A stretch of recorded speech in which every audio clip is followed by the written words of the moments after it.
জোরে বলেন আমিন। আমরা সবাই আল্লাহ পাকের প্রশংসা করি, পড়ি আলহামদুলিল্লাহ। আরো জোরে বলুন আলহামদুলিল্লাহ।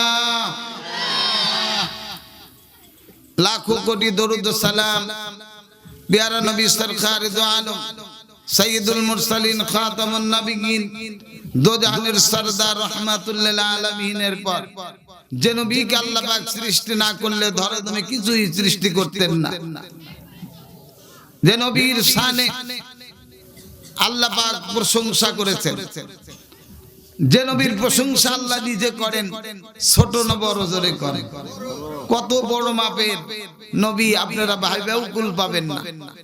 নবীর শান এবং বরকত কত যে আপনি আন্দাজ করে অথবা লিখুনি লিখে অথবা তার সম্পর্কে আলোচনা করে কখনো শেষ করা। এত বিশাল নবী আল্লাহ পাক পৃথিবীতে প্রেরণ করছেন। তিনি হচ্ছেন আমাদের নবী, খুশি না বেজার? তিনি হচ্ছেন আমাদের নবী।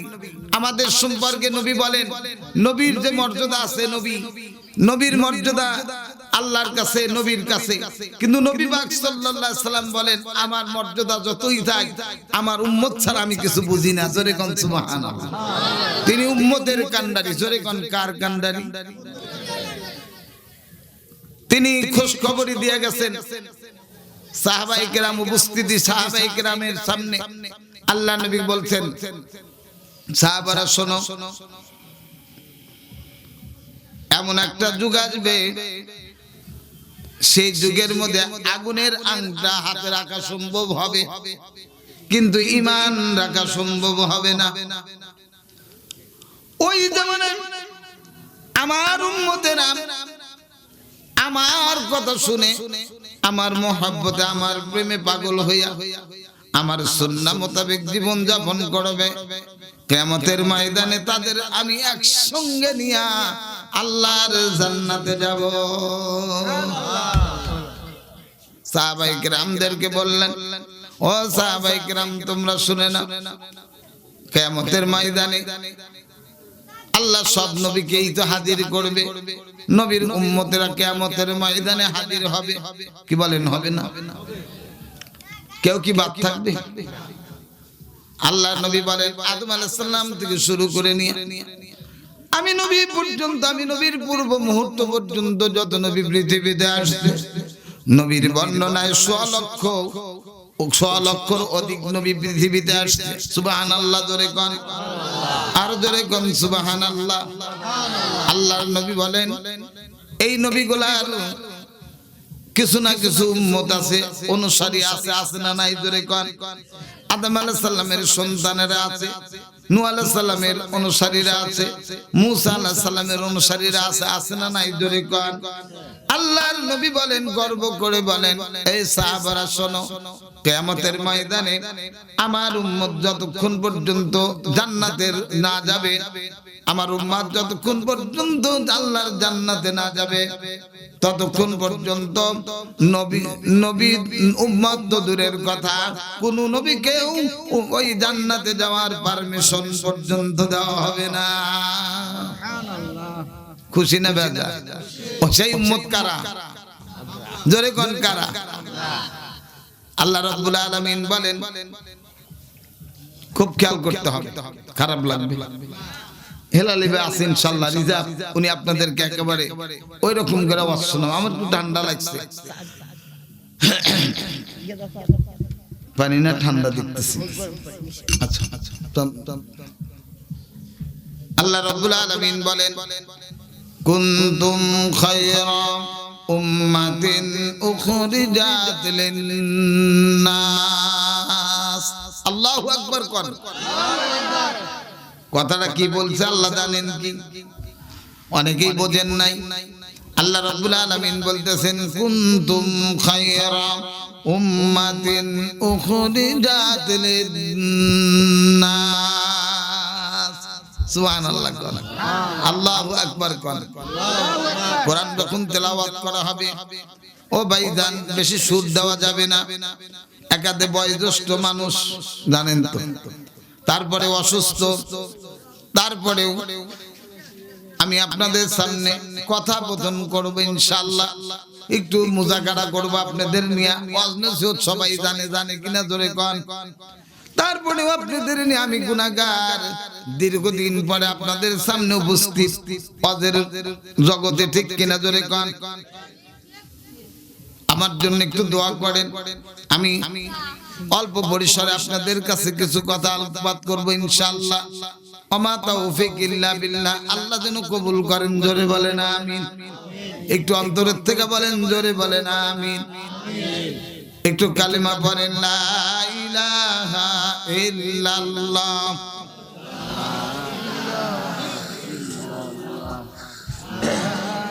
খুব সুন্দর থাকি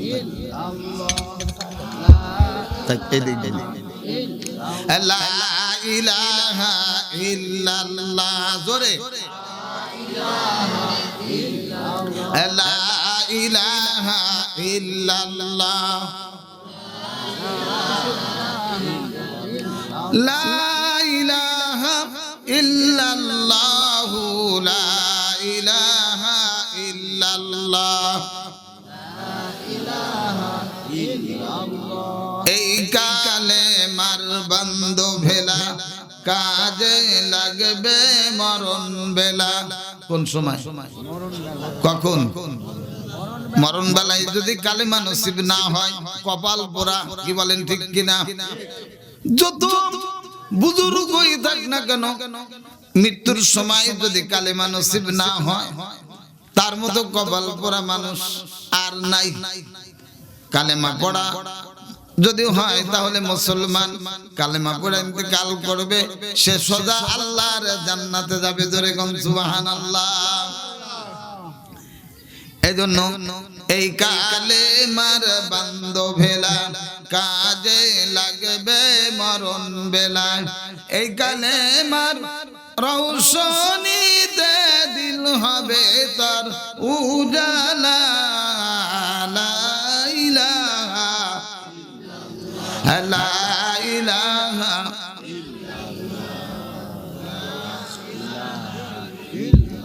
লা ইলাহা ইল্লাল্লাহু মুহাম্মাদুর রাসূলুল্লাহ সাল্লাল্লাহু। আমার বন্ধুগণ, আল্লাহ রাব্বুল আলামিন বললেন, কুনতুম খায়রা উম্মাতিন উখরিজাত লিন-নাস। কি বলবেন? আল্লাহু আকবার। কি বলবেন? আল্লাহু আকবার। আয়াতগুলা, কোরআনের কথাগুলা কার কথা? আর জোরে বলেন, কার কথা? সরাসরি আল্লাহ পাকের কথা, আল্লাহর কালাম। কালাম মানে কথা, কালাম মানে কি? আল্লাহ পাকের কালাম, আল্লাহ পাকের কথা। যখন বলা হবে আমি আপনি শুনবো, শোনার পরে যে পড়বে, যে সব দ্বারা শুনবে সম পরিমাণ সব, বিদায় আল্লাহু আকবার ধ্বনি দিলে আল্লাহ খুশি হবে। আল্লাহ খুশি হলে সব সমস্যার সমাধান হয়ে যাবে, জোরে বলেন সুবহানাল্লাহ। খুশি করতে হবে কাকে? ইবাদত কার জন্য করবেন? নামাজ কার জন্য পড়বেন? বাইসা থাকবেন কার জন্য? কোরবানি করবেন কার জন্য? মরে যাবেন কার জন্য? আল্লাহর জন্য সবকিছু করতে হবে। আল্লাহ কোরআনুল কারীমের মধ্যে বলেন, কুল ইন্না সালাতি ওয়া নুসুকি ওয়া মাহইয়ায়া ওয়া মামাতি লিল্লাহি রাব্বিল আলামিন। আল্লাহ রাব্বুল আলামিন বলেন, হে রাসূল আপনি বলুন, তোমার সালাত, সালাত মানে নামাজ, সালাত মানে কি? তোমার নামাজ, অনুসুকি তোমার কুরবানি, অমাহইয়া তুমি তোমার মৃত্যু, তোমার অমামাতি লিল্লাহি রাব্বিল আলামিন, তোমার বেঁচে থাকা, তোমার মরে যাওয়া সব হতে হবে কার জন্য? জোরে গান। এই জন্য সব কিছু আল্লাহর জন্য করতে হবে। আমরা কার? আকাশ কার? জমিন কার? চন্দ্র কার? সূর্য কার? নদ নদী কার? আমরা কার? সবই তো আল্লাহর। আমার তো কিছুই নাই, আছে কি? জোরে কোন। আমার হাত পা অঙ্গ প্রত্যঙ্গ সব আল্লাহ পাকের, ঠিক কিনা? জোরে কোন। আপনি যদি মনে করেন হাত আমার, আমার মাথা, আমার কান, আমার চোখ দিয়ে আমি দেখি, আমার কান দিয়ে আমি শুনি, এটা আপনার জন্য ভুল। জোরে কোন কি? আরো জোরে কোন। ইচ্ছা করলেই আপনি হাত নাড়াইতে পারবেন না যদি আল্লাহর হুকুম না থাকে। কথা কন। একটু কথা বলবো আপনাদের সামনে ইনশাআল্লাহ। কথা বললেই, ইচ্ছা করলেই কাজ করা যায় না। কাজ করাবেন কে? হাঁটান কে? কথা বলান কে? কানে শোনান কে? চোখে দেখান কে? বন্ধুগণ আমার, সবই তো আল্লাহ রাব্বুল আলামিন করেন। যদি আল্লাহ চোখের পাওয়ার যদি লেস করে দেয়, চোখের পাওয়ার যদি আল্লাহ বন্ধ করে দেয়, আপনি চোখ থাকবে কিন্তু দেখতে পারবেন না। হতে পারে কিনা জোরে কম? আল্লাহ করতে পারে কিনা? রাতে ভালো মানুষ শুইলেন, সকালবেলা উঠে আর চোখে দেখেন না, এরকম হতে পারে কিনা? ভালো মানুষ শুইলেন, সকালবেলা আর উঠতে পারেন না, এরকম হতে পারে কিনা? যা আমার হয়েছিল, যা আমার হয়েছিল, আমি মনে মনে চিন্তা করতাম। খেয়াল করেন যে আল্লাহ হাত আঙ্গুল অঙ্গ প্রত্যঙ্গ তো আমার কথা আমি নড়াই নড়ে, এটা আল্লাহর হবে কেমনে? আমার ভিতরে একটু সংশয়, আমি চিন্তা ভাবনা করতাম। যেমনটি চিন্তা করতেন ইব্রাহিম খলিলুল্লাহ, জোরে কোন সুবহানাল্লাহ। ইব্রাহিম খলিলুল্লাহ আল্লাহর সাথে কথোপকথন করে, আল্লাহকে বলে, আল্লাহ মরে যাওয়ার পরে মানুষগুলা মাটির সাথে মিশে যাবে, আবার তুমি তাদেরকে পুনর্জীবিত করবা, এটা ঠিক আছে, এর মধ্যে কোনো সন্দেহ নাই, তুমি পারবা। কিন্তু আমি ইব্রাহিমের বুঝে আসে না। কথা বুঝেন নাই? ইব্রাহিম কয় আমার বুঝে আসে না। আল্লাহ রাব্বুল আলামিন ইব্রাহিম খলিলুল্লাহকে বোঝানোর দাই যে নড়াচড়া করা যাবে না। এই বসো বসো, এই গাদা বসো, এই যে কেন কেউ কথা বলবেন না, দয়া করে আমার দিকে একটু মনোনিবেশন হন, চুপচাপ থাকেন। আপনি ভালো শ্রোতার হিসাবে আপনি নাম্বার 1 সুবহানাল্লাহ কোন, আলহামদুলিল্লাহ কোন। আপনার শ্রোতা হিসেবে নাম্বার 1, এর মধ্যে কোনো সন্দেহ নাই, কারণ আপনি শোনেন না মানুষ। ভাইরা আমার খেয়াল করেন, আমি আস্তে ধীরে কথা বলবো, অসুস্থ মানুষ, তারপরে ঠান্ডা লাগছে।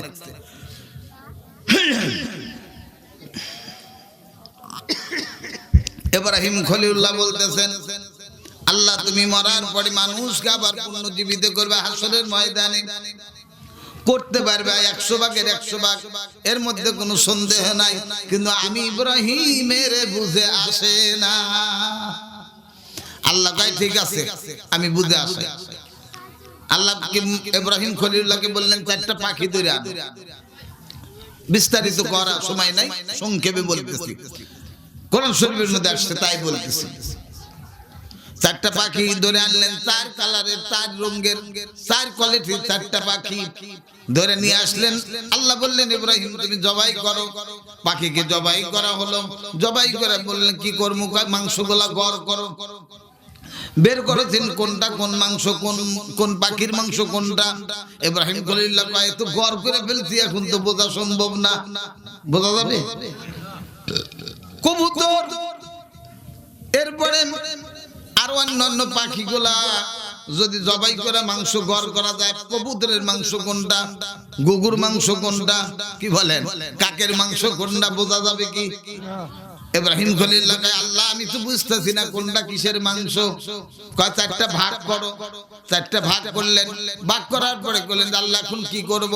ইব্রাহিম খলিলুল্লাহকে আল্লাহ রাব্বুল আলামিন বললেন যাও ইব্রাহিম ওই 4টা ভাগ, ওই মাংসের 4টা ভাগ 4 পাহাড়ের চূড়ায় রেখে আসো। ওই মাংসের ভাগগুলা ইব্রাহিম খলিলুল্লাহ ওই পাহাড়ের চূড়ায় রেখে আসলেন। আসার পরে বললেন, আল্লাহ রাব্বুল আলামিন বললেন ইব্রাহিম পাখিগুলার নাম কি তোমার মনে আছে? বলে আছে। বলে পাখির নাম বলে ডাক দাও, পাখির নাম বলে তুমি ডাকো।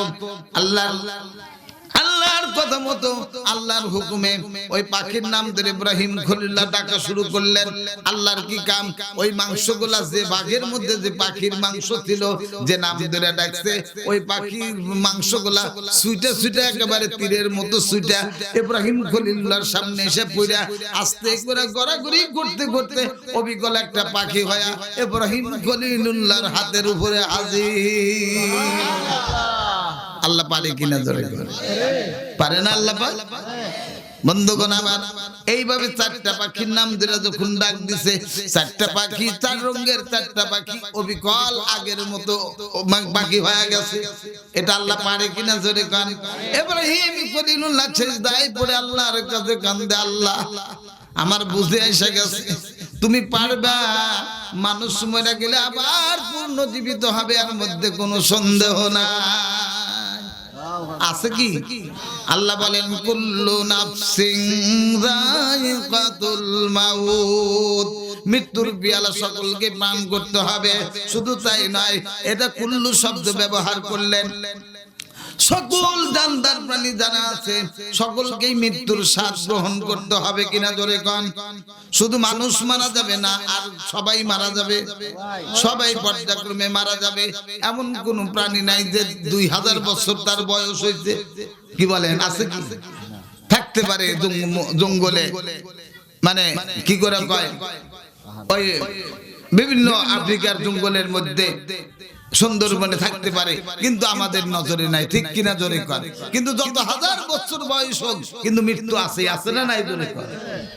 আল্লাহ কুল্লু শব্দ উচ্চারণ করলেন।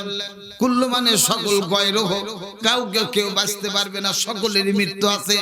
রব্বুল আলামিন বললেন সুম্মা ইলাইনা তুরজাউন। আল্লাহ রাব্বুল আলামিন বললেন সুম্মা ইলাইনা তুরজাউন, অতঃপর আল্লাহ মানুষকে ইন্ডিকেট করে বললেন, মানুষকে টার্গেট করে বললেন, আল্লাহ নবীকে বললেন ইয়া রাসূলুল্লাহ, মানুষকে আমি আবার পুনর্জীবিত করব। জোরে কোন সুবহানাল্লাহ। এই জন্যই তো মানুষ যখন মাটি দেয়, মাটি দেওয়ার সময় একটা দোয়া পড়ে। আসলে তো ওটা দোয়া না, ওটা মাইয়াতের কোনো উপকার হবে না। ওই দোয়া পড়লে যে মাইয়াতের উপকার হবে, মাইয়াতের কবরে আযাব লাগত হবে, এরকম কোনো হাদিস নাই। এটা ওই দোয়াটা পড়া লাগে যারা মাটি দেয়, তাদেরকে অবগত করার জন্য, তাদেরকে শিক্ষা নেওয়ার জন্য। ওটা আসলে দোয়া না, ওটা কোরআন শরীফের একটা আয়াত। সুবহানাল্লাহ জোরে বলেন। সে দোয়াটা কি আপনাদের মনে আছে? মাটি দেওয়ার সময় যে বলে মিনহা, বলেন আমার সাথে, মিনহা খলাকনাকুম ওয়া ফিহা নুঈদুকুম ওয়া মিনহা নুখরিজুকুম তারাতান। মাশাআল্লাহ মাশাআল্লাহ। মিনহা খলাকনাকুম ওয়া ফিহা নুঈদুকুম ওয়া মিনহা নুখরিজুকুম তারাতান উখরা। মাটির থেকে তোমাকে তৈরি করা হয়েছিল, মাটির থেকে তোমাকে বানানো হয়েছিল, মাটির মধ্যেই তোমাকে পুঁতে রাখা হইলো। আবার মাটির মধ্যে তুমি মাটির সাথে মিশে যাইবা, তোমার অস্তিত্ব থাকবে না, হাড়গোড় সব মাটির সাথে মিশে যাবে। কিন্তু আল্লাহ পাক আবার সুম্মা ইলাইনা তুরজাউন ওয়া মিনহা নুখরিজুকুম তারাতান উখরা। আবার তোমাকে পুনর্জীবিত করা হবে। জোরে কোন সুবহানাল্লাহ। আমি চিন্তা করে দেখলাম জীবনে এত মানুষ মাটি দিল, এই দোয়াটা এখনো বইলা দেওয়া লাগে। কয় হুজুর বইলা দেন, আমাদের মুখস্থ নাই, আমরা আপনি বইলা দিবেন, আমরাও বইলা বইলা মানুষ মাটি দিয়ে যাব, নয়তো গুনাহগার হয়ে যাব। এই হাবিজাবি কথা বলে। ও বন্ধুগণ, আমি চিন্তা করে দেখলাম যে এত মানুষ মাটি দেয়, কিন্তু মানুষের এই দোয়াটা কেন মুখস্থ হয় না? কারণটা আমি খুঁজে বের করছি, শুনবেন কি? কারণ কি? তাকে কি কারণ, মুখস্থ না হওয়ার কারণ কি, এটা আমি খুঁজে বের করছি। আমার সাথে একমত হইবেন কিনা আমি জানি না, তবে একমত হন আর না হন, এইটাই সত্য বাস্তব কথা। বুঝছেন কি? কথার একটু পরে বলি, কি বলি? পরে বলি। রব্বুল আলামিন কেন মুখস্থ হয় না? আমাদের এই দোয়াটা মুখস্থ না হওয়ার কারণ হলো, আমরা দুনিয়াতে এই দোয়া মুখস্থ না হওয়ার কারণ আমরা দুনিয়াতে অনাটা গুনাটা কাজের মধ্যে আমরা জড়িত, মিথ্যার মধ্যে জড়িত, দুর্নীতির মধ্যে জড়িত, কি বলেন, জিনা ব্যভিচার মদ জুয়া তাস ইত্যাদির মধ্যে আমরা জড়িত। আল্লাহর ডাক পরে ডাকের কথা আমরা খেয়াল করি না, আমরা বুঝি না যে কি ডাক পড়তেছে, কে ডাকতেছে, কথা কোন ঠিক কিনা? আমার বন্ধুগণ, আল্লাহ রাব্বুল আলামিন বললেন কুনতুম খায়রা উম্মাতিন উখরিজাত লিন-নাস, তোমরাই শ্রেষ্ঠ জাত। কে বললেন? কারা শ্রেষ্ঠ জাত? জোরে কোন, আরো কারা শ্রেষ্ঠ জাত? আমরা। জোরে কোন, কারা? কে বললেন? আল্লাহ বললেন। আমাদের কাছে কোরআন নাযিল হয়েছে, আমাদের জামানায় কোরআন নাযিল হয়েছে, আমাদের নবীর উপরে কোরআন নাযিল হয়েছে। কিয়ামত পর্যন্ত এই কোরআন বহাল থাকবে কি থাকবে না? জোরে কোন। এই কোরআন আমাদের জন্য, আমাদের কোরআন। আল্লাহ কোরআনের মধ্যে বলছে তোমরাই শ্রেষ্ঠ জাত। সুবহানাল্লাহ, জোরে কোন। আমার বন্ধুগণ, তোমরাই শ্রেষ্ঠ জাত, কিন্তু তোমাদেরকে আল্লাহ রাব্বুল আলামিন কাজ দিছে, তোমাদের উপরে দায়িত্ব অর্পণ করছে, দায়িত্ব দিছে আল্লাহর পক্ষ থেকে, আমাদের দায়িত্ব আসছে। সেই দায়িত্ব যদি পালন না করতে পারি আমরা, আমাদের কাছে শ্রেষ্ঠত্ব থাকবে না, আবু জেহেলের চাইতেও আমরা খারাপ হয়ে যাব। কাজ দুইটা কি? তা'মুরুনা বিল মা'রুফি ওয়া তানহাউনা আনিল মুনকার। আল্লাহ রাব্বুল আলামিন বললেন সৎ কাজের আদেশ দিবে তোমরা। সৎ কাজের আদেশ দেওয়ার কারণ কি তাকে জানেন? আদেশ কারা দেয়?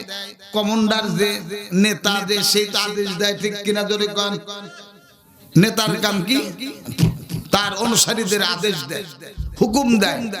দেশের যিনি প্রেসিডেন্ট, সে হুকুম দেয় আজকে এই করতে হবে, এই আইন পাস করা হলো, কি বলেন, ঠিক কিনা? জোরে কোন। হুকুম দেন যে নেতা, সে। সুবহানাল্লাহ, জোরে কোন। তাহলে আল্লাহ প্রত্যেকের জন্য আয়াত নাযিল করলেন তোমরাই শ্রেষ্ঠ জাত। এই শ্রেষ্ঠ জাত যিনি হবেন, তেনার উপরে দায়িত্ব থাকবে, যিনি দায়িত্ববান হবেন তিনি হবেন নেতা। জোরে কোন, কি হবেন? আল্লাহ রাব্বুল আলামিন মানুষকে যখন সৃষ্টি করলেন, ভাইজান একটু লক্ষ্য করতে হবে, খেয়াল করতে হবে আমার কথাগুলো। আল্লাহ রাব্বুল আলামিন কোরআন শরীফের মধ্যে বললেন ওয়াইদ ক্বালা রাব্বুকা লিল মালাইকাতি ইন্নী জাইলুন ফিল আরদি খলিফা। কি বললেন শুনবেন?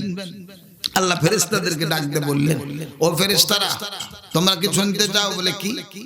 বলে আমি মানুষ সৃষ্টি করব।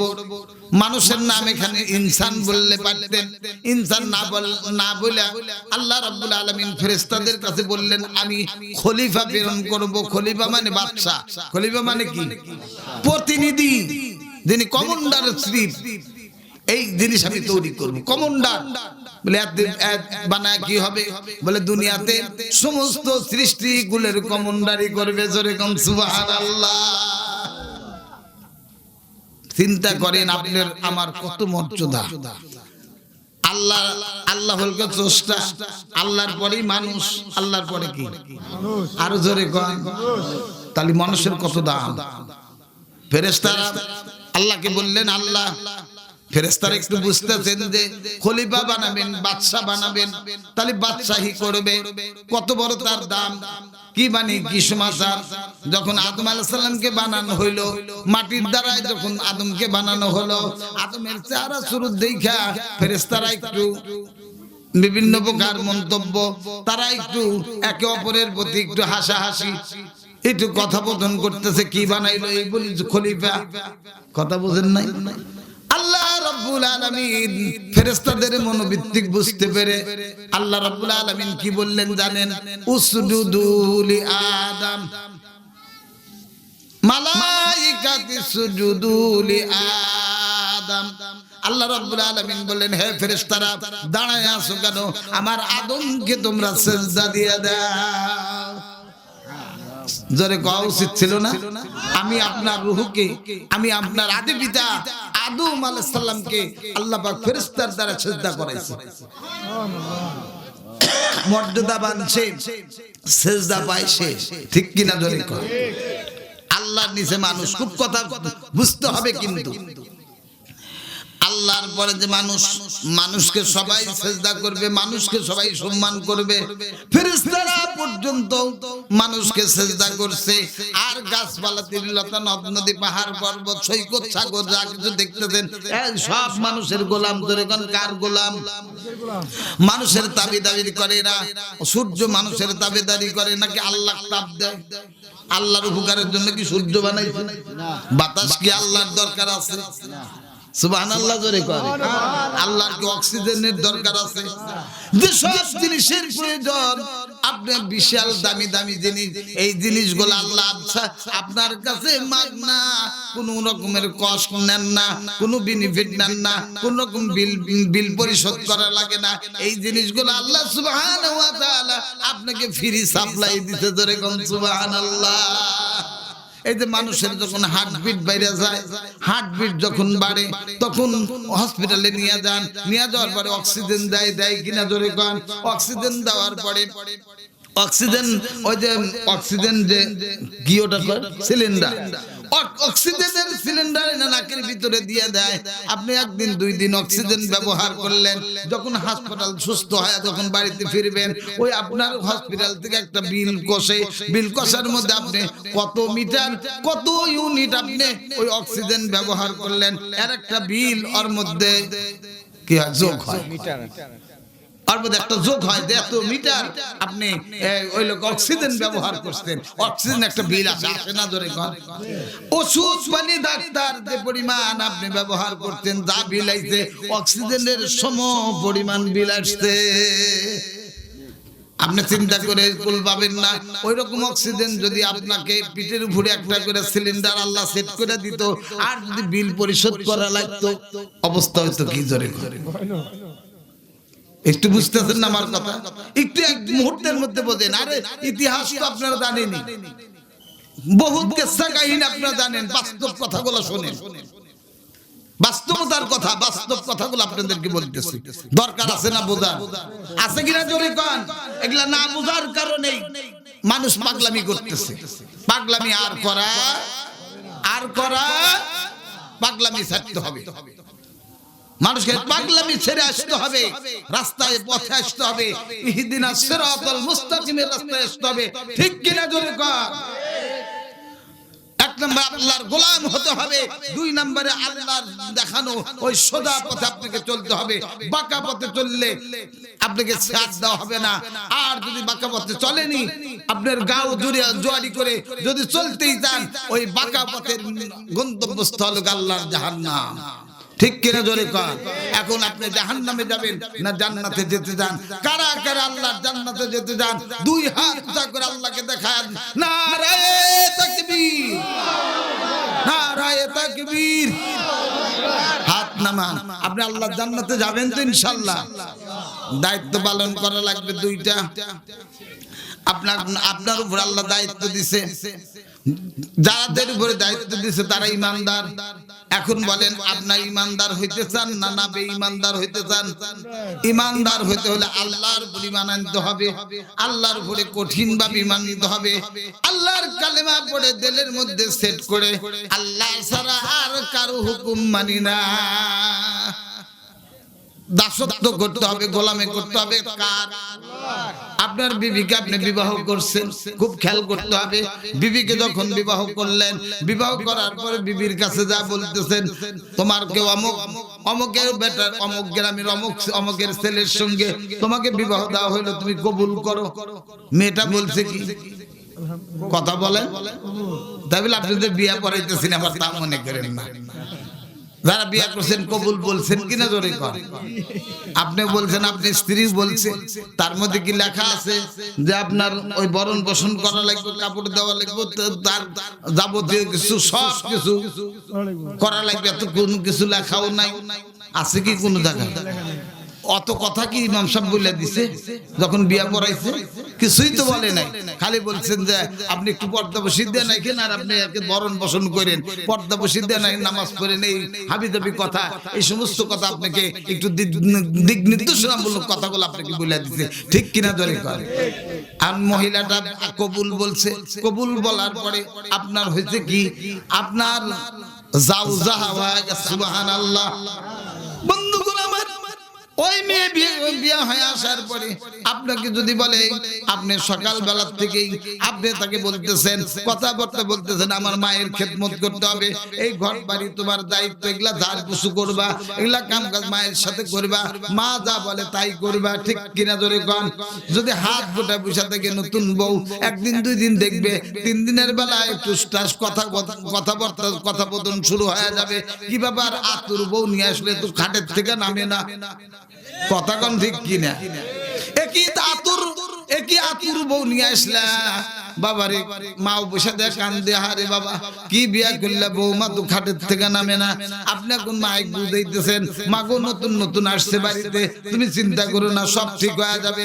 আপনি আবার বউয়ের কাছে আসছেন, এদিকে মাইক বুঝাইলেন, আবার বউয়ের কাছে আসছেন, বউ বলতেছেন, ও স্ত্রী তোমাকে আমি বিবাহ করে নিয়ে আসছি, এই সংসার তোমার, এই ঘর বাড়ি সবকিছু তোমার, এই সংসারের দায়ভার তোমার নিতে হবে, এতদিন মা সামলাইতে এখন তোমাকে সামলাইতে হবে, কথা কন ঠিক কি। আপনি স্ত্রীকে বুঝাইতেছেন, তুমি আমার অর্ধাঙ্গিনী, আমার যা কিছু সব তোমার জন্য, এগুলা তোমার হাতে থাকবে, তোমার দায়িত্বে থাকবে, এগুলার দায়িত্ব তোমাকে নিতে হবে। তখন যদি বউ কয়, আপনার স্ত্রী যে কয় আমি কোনো দায়িত্ব নিতে পারবো না, বিয়ে হয়েছে আলহামদুলিল্লাহ, তোমার সাথে কবুল কয়ে আসছি, তাই বলে যে তোমার কাপড় দিয়ে দেওয়া লাগবো, বাড়িঘর দায়িত্ব দেওয়া লাগবো, পাক করে খিলেন লাগবো, এই দায়িত্ব আমি নিতে পারবো। আপনি কি বলবেন? আপনি তখন বলবেন, আশ্চর্য কথা, তুমি বিয়ার শর্ত তুমি জানো না? বলে কি শর্ত? বলে এগুলা কাজ বিয়ালি করা লাগে। কোন জায়গায় লেখা আছে? আমাকে কি কবুল করছ না কইছে? কথা কন। এই যদি বলে বসে তাহলে মুশকিল কিনা ধরে কন। একদিন দুই দিন, 1 মাস 2 মাস দেখবেন, শাসাইবেন, বুঝাইবেন, আপনি বুঝাইবেন, আপনি শ্বশুর বাড়ি কমপ্লেন দিবেন, শাশুড়ি বুঝাবে, শ্বশুর বুঝাবে, ঠিক কিনা ধরে কন। বাড়ির সবাই মুরব্বি সব বুঝাবে, কারো বুঝ যদিও না মানে, তাহলে বাড়ি কি সংসার থাকবে? অর্থাৎ সম্পর্কে থাকবে না ভাঙবে, থাকবে না ভাঙবে। কেন ভাঙবে? যে কবুল কইছে কিন্তু কাজ করে না, স্বামীর আদেশ মানে না, স্বামীর কর্তৃত্ব মানে না, স্বামীর কোনো কাজকর্ম এই বাড়ির সবকিছু অবহেলা করে, সবকিছু এড়াইয়া চলে। এই বাড়িতে সে কোনো কাজকর্ম করবে না, সেই জন্য একে আর রাখা যাবে না। দুই পক্ষে মিলদিল হয়া বলবেন কি, দিলাম দিলাম কয়া তাকে বিদায় করবে, ঠিক কিরা জোরে কয়। আমার বন্ধুগণ, কালেমা পড়ার পরে আপনি আমি কালেমার মুসলমান। কিসের মুসলমান জোরে কন? আল্লাহর নবী 40 বছর তিনি নবী হবেন, এইটার সুফল, এইটার কর্ম তিনি বাস্তব বাল্য জীবন থেকে 40 বছর পর্যন্ত আল্লাহর নবী করে গেছে। মানুষকে অবাক লাগাইয়া দিছে। আল্লাহর নবীর মতো ওইরকম ছোট্ট মানুষ, ছোট্ট বালক, অর্থাৎ শিশু, তারপরে কৈশোর, তারপরে যৌবন জীবন, এত সুন্দর ব্যবহারের মানুষ গোটা আরব জাহানে কোনোদিন কেউ দেখে নাই। এত সুন্দর চেহারার মানুষ কোনোদিনও দেখে নাই। এত সুন্দর আচরণ, এত সুন্দর তার কথাবার্তা, এত সুন্দর চলাফেরা, এত সুন্দর তার দায়িত্ববোধ, এত সুন্দর আমানতদারি, এত সুন্দর হক কথা বলা, অর্থাৎ সত্য কথা বলা, এত সুন্দর আচরণ করার মানুষ এই আরব জাহানের মধ্যে নাই। সুনাম খ্যাতি সারা আরবের মধ্যে 40 বছরের মধ্যে একবারে ছড়ায় গেল। জোরে কোন সুবহানাল্লাহ। 40 বছরের সময় যখন আল্লাহর নবীর পরে যে মিশন দিয়ে আল্লাহ পাঠায় দিয়েছেন, ওই মিশন অনুযায়ী আল্লাহ কোরআন শরীফ নাযিল করলেন। কোরআন শরীফ হলো মানুষের জন্য সংবিধান, চলার পাথি হলো কোরআন শরীফ। আপনি কিভাবে চলবেন, আপনি কিভাবে বিবাহ শাদী করবেন, কিভাবে সংসার করবেন, মায়ের হক কি, বাবার হক কি, প্রতিবেশীর হক কি, আত্মীয় স্বজনের হক কি, কিভাবে জমি ক্রয় করবেন, কিভাবে ব্যবসা বাণিজ্য করবেন, কিভাবে চাকরি বাকরি করবেন, এমনকি কিভাবে রাষ্ট্র পরিচালনা করবেন, সবকিছু কোরআন শরীফের মধ্যে আছে না নাই? এই কোরআন শরীফ হলো সংবিধান, মুসলমানের জন্য ও বন্ধু, এই কোরআন নাজিল হলো, যেদিন নাজিল হলো আল্লাহর নবী নবুয়তি পাইলেন। খুব খেয়াল করতে হবে, অল্প সময় আমি কথা বলবো ভাইজান, আর আধা ঘন্টা 20-25 মিনিট কথা বললে কি কষ্ট হবে আপনাদের? কথা কন বলেন। আল্লাহর নবী মুহাম্মদুর রাসূলুল্লাহ 40 বছর কালীন তিনি কি করলেন? নবুয়তি যখন পাইলেন, নবুয়তি পাওয়ার পরে আল্লাহর নবী এসে চাচা আবু তালেবকে বললেন, চাচাজি আমি ছেলে হিসেবে আপনাদের কাছে কেমন? বলে তুমি ভালো ছেলে, তুমি আল আমিন, তুমি আহমদ, তুমি মুহাম্মদ, এর মধ্যে কোনো সন্দেহ নাই। বলে আমি কি কোনোদিন মিথ্যা কথা বলছি? বলে না, কখনো তুমি মিথ্যা বলো নাই। ও চাচা, আমি মুহাম্মদ যদি কোনোদিন মিথ্যা কথা না বলে থাকি, আজকে আপনাদের সামনে একটু কথা বলতে চাই। বলে কি কথা বলবা ভাতিজা? কয়দা ওই যে পাহাড় দেখা যায়, ওই পাহাড়ের অপোজিটে একদল শত্রু আছে মনে করেন, সেই শত্রু অল্প সময়ের মধ্যে আপনাদের প্রতি ঝাঁপায় পড়বে, আপনাদের আক্রমণ করবে। এটা যদি আমি বলি আপনারা কি বিশ্বাস করবেন? কয় হ্যাঁ বিশ্বাস করব। কেন আমাদের উপর আক্রমণ করবে? করতে পারে। আপনি বিশ্বাস করেন কিনা? বলে বিশ্বাস করি। তাহলে পড়ে নেন, যদি বিশ্বাস করেন আমি নবী হয়ে আসছি, আল্লাহ আমাকে নবুয়তি দান করছে হেরা গুহার মধ্যে, আল্লাহ আমাকে কোরআন শরীফ দান করছে, কোরআন শরীফের বাণী নিয়ে আসছি। আল্লাহ বলছেন ইয়া আইয়ুহান নাস কুলু লা ইলাহা ইল্লাল্লাহু তুফলিহুন। প্রকাশ্যে কালেমার দাওয়াত দেওয়ার জন্য আল্লাহ আমাকে ডেক্রেট করছেন, আল্লাহ আমাকে পাঠায় দিয়েছেন। আমি আপনার কাছে আসছি চাচা, মেহেরবানি করে আপনি আমার চাচা, আমি আপনার ভাতিজা। যদি মিথ্যা কথা জীবনে না বলে থাকি, আজকেও বলবো না, ভবিষ্যতেও বলবো না, তবে এই কালেমা পড়ে আপনাকে মুসলমান হতে হবে, তাছাড়া আপনার কোনো নিস্তার নাই। কি কালেমা? লা ইলাহা ইল্লাল্লাহু মুহাম্মাদুর লা ইলাহা ইল্লাল্লাহ, লা ইলাহা ইল্লাল্লাহ, সানা গরম পানি দেন খালি, লা ইলাহা ইল্লাল্লাহ। এই সালের বসুন, লোকগুলোকে সামনে আসতে বলুন। লা ইলাহা, আপনি একটু সামনে বসেন, এটাই কি আসেন। লা ইলাহা, এই তো প্যান্ডেল পড়ে গেছে ইনশাআল্লাহ, আসেন সামনের দিকে আসেন। লা ইলাহা, একটু হরকত করেন ভাই, এই যে সামনে আসেন, খালি জায়গা পুরো করেন, পিছনে এসে অনেক লোক আসতে বসতেছে। লা ইলাহা ইল্লাল্লাহ, লা ইলাহা ইল্লাল্লাহ, লা ইলাহা ইল্লাল্লাহু মুহাম্মাদুর রাসূলুল্লাহ। পড়েন সাল্লাল্লাহু, এই যে আমার দিকে তাকান, সাল্লাল্লাহু। সম্মানিত হাজিরিন, আমি যে কথা বলতে নিছিলাম, আল্লাহ নবী বললেন কাকে? আবু জেহেলকে বললেন, কালেমার দাওয়াত দিলেন। কিসের দাওয়াত? কথা বলেন।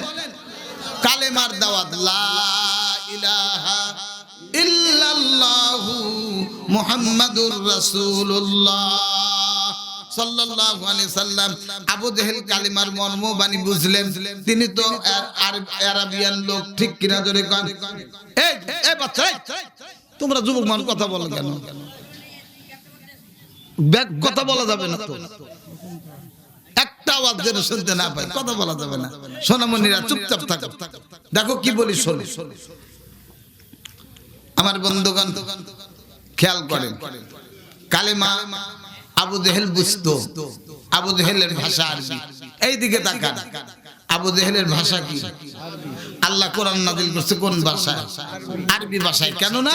যে মক্কাবাসীর জন্য, তো মক্কাবাসীর কাছেই নবী আল্লাহ পাক সৃষ্টি করলেন, পাঠায়া দিলেন। তাদের ভাষাও আরবি, নবীর ভাষাও আরবি। কি বলেন? আল্লাহর ভাষাও আরবি, আল্লাহ কোরআন শরীফের ভাষাও দিল আরবি, যাতে মক্কাবাসীকে সহজে বুঝাইতে পারে। যেরকম সুবহানাল্লাহ। কোরআনের আয়াত ব্যাখ্যা বিশ্লেষণ তো করা লাগে নাই, অল্পতেই কোরআনের আয়াত নাযিল হইলেই তাদের কাছে বললেই তারা বুঝে যেত। যেরকম সুবহানাল্লাহ।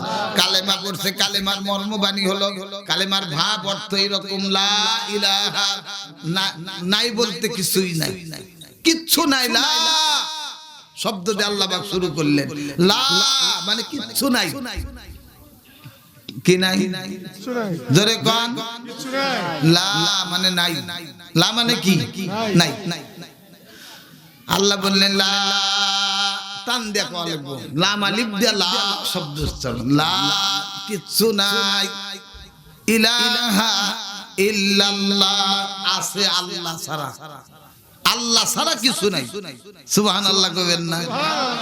কিচ্ছু নাই কে ছাড়া? কিচ্ছু নাই কে ছাড়া? মাশাআল্লাহ। তাহলে বোঝা গেল আল্লাহ ছাড়া কোনো কর্তৃত্ব নাই, কোনো আধিপত্য নাই। আল্লাহ আইন চলবে কার? সৃষ্টি যার আইন চলবে কার? এই কথা আবু জেহেল বুঝলেন। আল্লাহর প্রতিনিধি হয়ে আসছেন মুহাম্মাদুর রাসূলুল্লাহ, এটা আবু জেহেল বুঝলেন। বুঝার সাথে সাথে ওই দিনই যেদিন কালেমার দাওয়াত দিছে, বন্ধুগণ খুব খেয়াল করতে হবে, কালেমার দাওয়াত দিছে যেদিন, ঢাল খাইছে আল্লাহর নবী সেই দিন। প্রথমে যেদিন কালেমার দাওয়াত দিছে ওই দিনই বর্ষার আঘাত পড়ছে। সুবহানাল্লাহ, সুবহানাল্লাহ। তালি কালেমা বোঝার পরে সে কি হইছে? খরগস্ত হইছে। কালেমার অস্তিত্ব সে মানে না। কে মানে না? তার নাম কি? আবু জেহেল। আবু জেহেলের পিতাত্তা যারা আছে, আবু জেহেলের বংশধর, আবু জেহেলের মানে অনুসারী যারা আছে, তারা কেউ কি করে না? কালেমা গ্রহণ করে না। মুহাম্মাদুর রাসূলুল্লাহ আল্লাহ তাকে কালেমার দাওয়াত দিয়ে পাঠাই। আল্লাহর নবী বলেন, কেউ মানুক আর না মানুক আমাকে দাওয়াত দিতেই হবে। হযরত আবু বকর বললেন, ইয়া রাসূলুল্লাহ চিন্তার কোনো কারণ নাই, আমি আপনার সাথে আছি। সুবহানাল্লাহ জোরে করে। খাদিজাতুল কুবরা বললেন, ইয়া রাসূলুল্লাহ আমিও আপনার সাথে আছি, এমনিতে জীবন সঙ্গিনী আমি ওয়াদা করলাম, আপনি কালেমা পড়ে আমাকে মুসলমান বানায় দেন, আজকের থেকে আপনার পিছপা আমি ছাড়বো না, স্বামী হিসাবেও মানবো, নবী হিসাবেও মানবো। আবু বকর বললেন, আপনি আমার বন্ধু, আপনার আমি সাথী, ছোটবেলার থেকে আপনার আমি সঙ্গী, আপনার সাথে সঙ্গে চলি, আজকের থেকে আমি মুসলমান হয়ে গেলাম, আপনার যা বলবেন তাই আমি করব, আপনার কর্তৃত্বের বাইরে, আপনার অনুসারীর বাইরে, আপনার অনুমতি ছাড়া আমি কোনো কাজ করব না।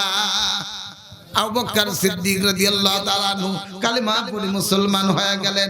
এই তো কালেমা পড়ে মুসলমান হইলেন। সংখ্যায় কয়জন? কয়জন? হাত দেখা যায় না? দুইজন। খাদিজা আর কেরা? আবু বকর, খাদিজা। এই তো শুরু হয়ে গেল, ইসলামের দাওয়াত শুরু হয়ে গেল। কত ঘাত প্রতিঘাত অতিক্রম করার পরে 63 বছর কোরআন নাজিল হয়েছে, আল্লাহর নবী দাওয়াত দিয়েছে, কোরআন নাজিল হয়েছে, আল্লাহর নবী দাওয়াত দিয়েছে। কত সংখ্যায় বাড়ছে না কমছে? জোরে কোন? কোরআন শরীফের আওয়াজ মানুষের কাছে পৌঁছছে, মানুষ নিয়ে কত জল্পনা কল্পনা করছে, কোরআন শরীফকে মিথ্যা প্রমাণ করতে পারে নাই। কোরআন শরীফ তাদেরকে আল্লাহর হুকুমে তাদেরকে উজ্জীবিত করতে, তাদেরকে মুসলমান বানায়া ছাড়ছে। তারা কাফেরের থেকে দলে দলে মুসলমান হয়ে গেছে। আমার বন্ধুগণ, আমি আপনাদেরকে যে কথাটা বলতে চাই, কোরআনুল কারীমের দুইটা আয়াত আপনাদের সামনে আমি তেলাওয়াত করছি। একটা আয়াতের অংশ আর একটা মোটামুটি পুরো আয়াত তেলাওয়াত করছি। এর সামনে আপনাদের সাথে আমি কথোপকথন করব। এতক্ষণ ভূমিকায় আপনাদের সাথে কথাগুলো বললাম। যেই কথাটা বলতে চাই যে আপনাদেরকে আল্লাহ রাব্বুল আলামিন কমান্ডার করে, অর্থাৎ আপনাকে বাদশাহীর মর্যাদা দিয়ে দুনিয়াতে পাঠাইছে। আপনি একজন বাদশা, আপনাকে ওরকম করে মানে প্রতিদ্বন্দ্বী হয়ে কালেমা পড়া লাগবে না। আপনি মুসলমানের সন্তান, মুসলমানের ঘরে জন্ম, ঠিক কিনা জোরে কন? আমার বন্ধুগণ, মুসলমানের ঘরে জন্ম বটে, কিন্তু আমরা কালেমার মর্ম বুঝি না, যার কারণে আমরা পিছপা হয়ে আছি। আমাদের নামাজ নাই, আমাদের রোজা নাই, আল্লাহ নাই, পরকাল নাই, যা খুশি তাই করে বেড়াইতেছি। আমি জিজ্ঞাসা করি, যে যাই করুক মৃত্যু আছে না নাই? মৃত্যু অবশ্যই আছে। আর আপনাকে কি করতে হবে? মৃত্যু হওয়ার পর আবার আপনাকে পুনর্জীবিত করবে। এই কথা আপনাকে 100 ভাগের 100 ভাগ আপনাকে স্বীকার করে তারপর আপনি পথ চলতে হবে। আপনি মনে যদি করেন আমি কিছু শিখি নাই, আমি কি বলি আল্লাহর হুকুম মানবো, ও ভাই আপনার জন্য যতটুকু মানবেন ততটুকু ফায়দা পাবেন। সুবহানাল্লাহ জোরে কোন? সবচেয়ে বড় হুকুমগুলা আল্লাহ পাক কি করছে, আপনার উপরে যে চাপ আইছে, আপনাকে আদায় করতে বলছে, সেটা আপনার শুধু আদায় করবেন, কিন্তু মাধ্যম দিয়ে দিছে, এই মাধ্যমে আপনি আদায় করবেন, আপনার হক আদায় হয়ে যাবে। যেমন নামাজ 5 ওয়াক্ত, জোরে কোন কয় ওয়াক্ত? 5 ওয়াক্ত নামাজ দিছে। এই নামাজের মধ্যে ফরজ হলো কাদামি, ফরজ হলো আল্লাহ পাকের ডাইরেক্ট হুকুম, এর মধ্যে কোন রকমের ফাঁক ফুকুর নাই আছে? নামাজ ছাড়ার কোন অপশন আছে? কোন রকমের ছাড় দেওয়ার কোন রকমের জায়গা নাই, কোন রকমের ফাঁক ফুকুর নাই। নামাজ ছাড়া যাবেই না, নামাজ আপনাকে পড়তে হবে। কিন্তু এটা ফরজ, আল্লাহ পাকের হুকুম, এটা তো আপনি জানেনও না। কিভাবে নামাজ পড়তে হয় নামাজ পড়া শেখেন নাই, কিন্তু আল্লাহ পাক বলছেন তুমি নামাজ পড়ো, ইলম শেখো, পরোয়ার শেখো, পরোয়ার শেখো। আর যদি নাই শিখতে পারো মসজিদে যায় জামাতের সাথে নামাজ পড়ো, ইমাম সাহেবের সাথে সম্পর্ক রাখো, দেখবা নামাজের নিয়ম কানুন গুলো তুমি শিখতে পারবা। আর শেখো, আর যতটুকু শেখো আমল করো। কিন্তু ফরজ নামাজটা ইমামের পিছনে আদায় করবা, তোমার নামাজ পুরাপুরি আদায় হয়ে যাবে। যেটা আল্লাহ প্রশ্ন করবে সেটা আপনার আদায় হয়ে যাবে ইমামের পিছনে। সুবহানাল্লাহ, জোরে করবেন না। আমার বন্ধুগণ, নামাজের সময় নামাজের মতো দায়িত্বপূর্ণ জিনিস হুকুম আর এত বড় হুকুম আর নাই। হুকুম যেগুলো আছে সেগুলো আদায় করা সহজ, সেগুলো আদায় করা কি যেমন রোজা রাখা সহজ, সহজ কিনা জোরে করে। সেহরি খাইলেন, চুপচাপ থাকলেন, আর সারাদিন খাইলেন না, আবার ইফতারি করলেন, রোজা হয়ে যাবে। কথা কোন ঠিক কিনা? মেলা সম্পদ হয়ে গেছে, হিসাব করে যাকাত দিবেন, হয়ে গেল। এর মধ্যে দোয়াও পড়া লাগবে না, নিয়ে ওইরকম ভাবে সেজদাও দেওয়া লাগবে না। কথা কোন ঠিক কিনা? কিন্তু নামাজ কি জিনিস? নামাজ যখন আপনি নিয়াত করলেন আল্লাহু আকবার, সালাম ফিরান পর্যন্ত যতগুলা নিয়ম কানুন আছে, এই নিয়ম কানুনই মানতে হবে। আপনার ব্যক্তিগত মত দিয়া কোনো জিনিস ওখানে খাটানো যাবে না। ব্যক্তিগত শিক্ষা ওখানে চলবে না। চলবে কি? নামাজ পড়ার আল্লাহু আকবার, তারপরে সানা পড়তে হবে, তারপরে আউযুবিল্লাহ বিসমিল্লাহ পড়া লাগবে, তারপরে আলহামদুলিল্লাহ সূরা পড়া লাগবে, তারপরে বিসমিল্লাহ কয় আরেকটা সূরা পড়া লাগবে। কথা কোন ঠিক কিনা? এইভাবে আবার আল্লাহু আকবার কয় রুকুত যাওয়া লাগবে, রুকুত যা রুকুত তাসবিহ পড়া লাগবে, সামি আল্লাহু লিমান হামিদা কয় সোজা হয়ে দাঁড়ান লাগবে, দাঁড়া সোজা হয়ে বলা লাগবে রব্বানা লাকাল হামদ। আবার আপনি সিজদায় চলে যাবেন, সুবহানা রাব্বিয়াল আলা, আল্লাহু আকবার কয় সিজদায় গেলেন, সুবহানা রাব্বিয়াল আলা কমপক্ষে 3 বার পড়তে হবে। আবার উঠলেন, আবার সিজদা দিলেন। এইভাবে সব সময় অনর্গল আপনার মুখ বন্ধ থাকবে না, মুখ সব সময় চালু রাখবেন। কথা কোন ঠিক কিনা? যখন আপনি বসবেন, 2 রাকাত হয়ে গেল, বসলেন, আত্তাহিয়াতু পড়লেন, তারপরে সালাম, আত্তাহিয়াতু দরুদ শরীফ দয়মা সূরা পড়া, তারপরে সালাম ফিরিয়ে দিলেন। সালাম ফিরান পর্যন্ত আপনার নামাজ, সালাম ফিরান শেষ, নামাজও শেষ। কথা কোন ঠিক কিনা? তাহলে শেখার দরকার আছে না নাই? যদি না শেখেন, বলে শিখি নাই, তাহলে আমার কি উপায় হবে? বলে আপনি মসজিদে চলে যান, আজান হয়ে গেছে, আল্লাহ নিজে ডাক দিতে, আল্লাহর ডাকে সারা দিয়ে আপনি চলে যান। শিখছেন না শিখছেন সেটা আল্লাহ দেখবে। কথা কোন? আল্লাহর ডাকে আপনি সারা দেন, আল্লাহ আপনাকে ডাকছে, আর কোনো কথা নাই। ডাকটা কি? আল্লাহু আকবার, আল্লাহু আকবার। কি বলেন? কার ডাকে? মসজিদ না আল্লাহ? আল্লাহ নিজে বলতেছে বান্দা আইসো, হাইয়া আলাস সালাত, তুমি নামাজের জন্য আসো। আপনি প্রশ্ন করবেন আল্লাহ নামাজে যা কি লাভ হবে? কি হবে নামাজে গিয়া? আল্লাহ বলেন হাইয়া আলাল ফালাহ, তোমার কল্যাণ হবে। কার কল্যাণ? কার কল্যাণ? যে পড়বে তার কল্যাণ। যে পড়বে কার কথা? সরাসরি আল্লাহ পাকের কথা। আল্লাহ বলছেন তুমি নামাজ পড়তে আসো, তোমার কল্যাণ হবে। তাহলে নামাজের মধ্যে কল্যাণ, নামাজ ব্যতীত কোনো কল্যাণ, এইটা আপনাকে ধরতে হবে। এইটা ধরা না ধরার কারণে এইটা আপনি ধরতে পারেন নাই, যার জন্য আপনি আজান হই না, আপনার না মনের মধ্যে কোনো তলব হয় না, মনের ভিতরে কোনো জাগে না, মনের ভিতরে কোনো তোলপার হয় না। আজান শুনছেন, আপনি লুডু খেলাইতেইছেন, আজান শুনছেন, আপনি মোবাইল টিপতেইছেন, আজান শুনছেন, আপনি দোকানদারি করতেইছেন, আজান শুনছেন, ক্ষেত খামারের কাজ করতেইছেন। কথা কোন ঠিক কিনা?